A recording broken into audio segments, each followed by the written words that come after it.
Spoiler alert, don't leave milk out in warm weather. Tends to spoil. Nah, we're not talking about that kind of spoiling today.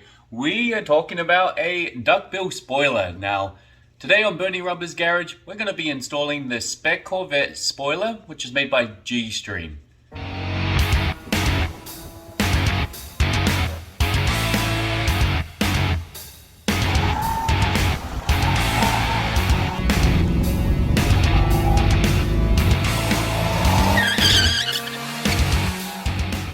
Welcome back to Bernie Rubber's Garage. Now we've been off for the last couple of weeks. We've actually done a lot of stuff to the Corvette.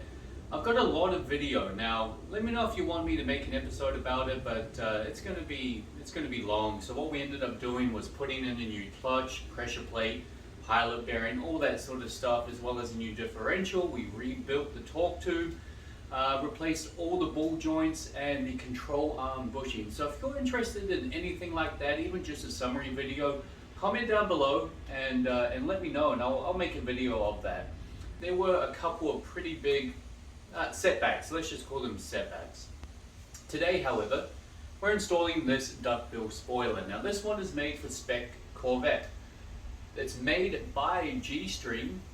And all the parts here, this is what you get. But before we put the spoiler on, let's go ahead and talk about how a spoiler works. Okay, so basic aerodynamics. Now the first principle to remember is that air always wants to flow from an area of high pressure to low pressure. And you can see this in the weather. You'll see a high pressure system and a low pressure system. The air is going to flow essentially to that low pressure system, and that's going to give you your wind direction. So how does that apply to a spoiler? Okay, so we have our vehicle here. It's my nice C506. Maybe looks a little more like a C4, but okay, anyway. And we have the airflow direction. So as air flows over the vehicle, it's going to go over the top and the bottom of the vehicle. It becomes more turbulent near the end. So if we add this spoiler in here, this duckbill spoiler, it essentially is going to stop that air flowing smoothly over the car. And it's going to create a high pressure area. And that's just in front of that duckbill spoiler. That's symbolized here by the black dot. Now if we have a high pressure area on one side, we're going to have a low pressure area on the other side. Pressure always wants to go from high to low. So the pressure is depicted in this arrow going from that high area of pressure to that low area of pressure. That downward force acts upon the car, acts upon the tires, and gives you more grip in the rear end. Now these duckbill spoilers are normally going to be more effective at higher speeds, so let's say 100 miles an hour in a corner. And the reviews for this spoiler have kind of said that high speed corners can become more stable. You've got more grip on that rear end.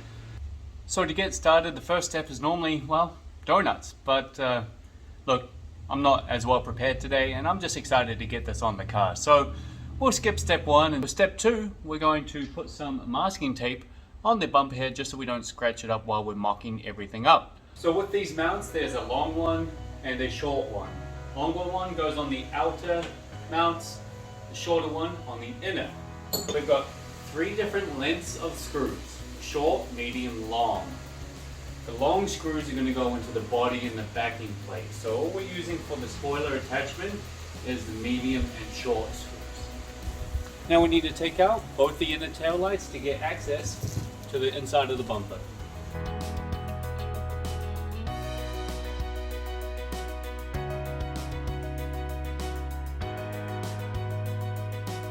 Okay, now it's time to line everything up. So the spoiler should fit the contours of the bumper.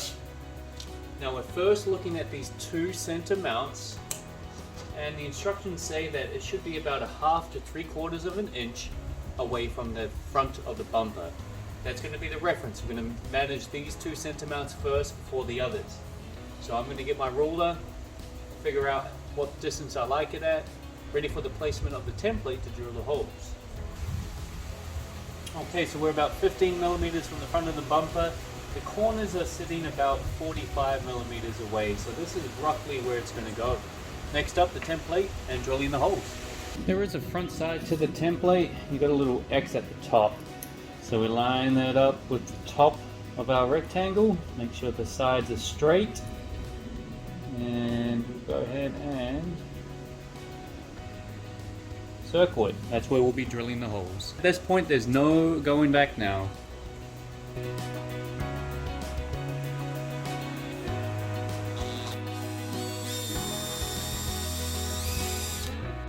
So now the pilot holes are drilled. They say a 1764 drill bit.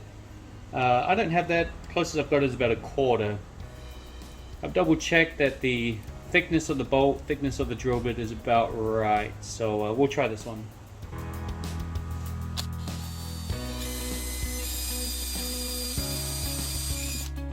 So now the backing plates. There are long ones and there are shorter ones. The shorter one's going to go for the inner mount. If you look closely, they are notched. That notch has to face forward.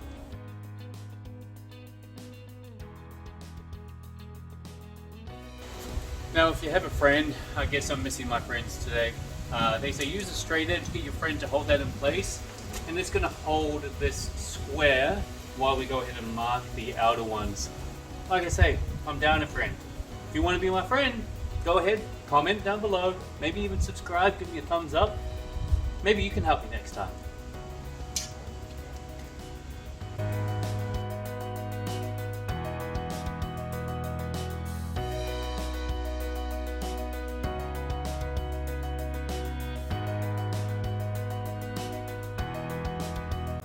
With all the holes drilled and the paint is coming out of my heart and going into this bumper, but hey, it's the price we pay, right? Holes are drilled, so now rip off the masking tape and let's go ahead and install. We'll do some final adjustments and see how it looks.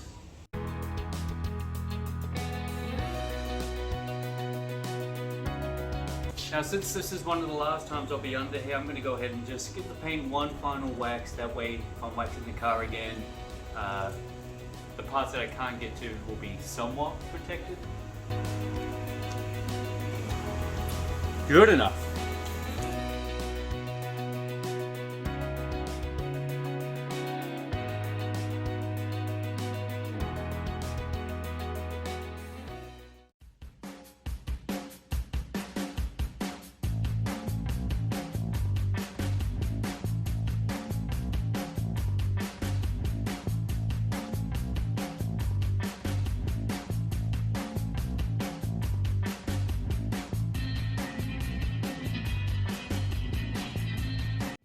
Install complete. Everything's all tightened down, and if you're doing this at home, be careful not to over tighten, alright? So it's just an aluminium backing plate against a plastic bumper. So don't over tighten it, just make it nice and snug. I'm really happy with the look of it. It definitely fits the car more. So we've got the hood vents in the front, now this little duckbill spoiler at the rear, and I think it really makes the car look good. So I'm really happy with it. And look, with that installed, the car's ready to go. Once again, if you do want to see the big effort, 2.5 weeks of work, a lot of pain, a lot of suffering, I'm putting in the new diff, new clutch, torque tube rebuild, control arm bushings, new ball joints. If you want to see any sort of that for another episode, then just comment down below, let me know. Otherwise, feel free to subscribe, like the video, I definitely appreciate it, and we'll see you next time here on Bernie Rubber's Garage. See ya!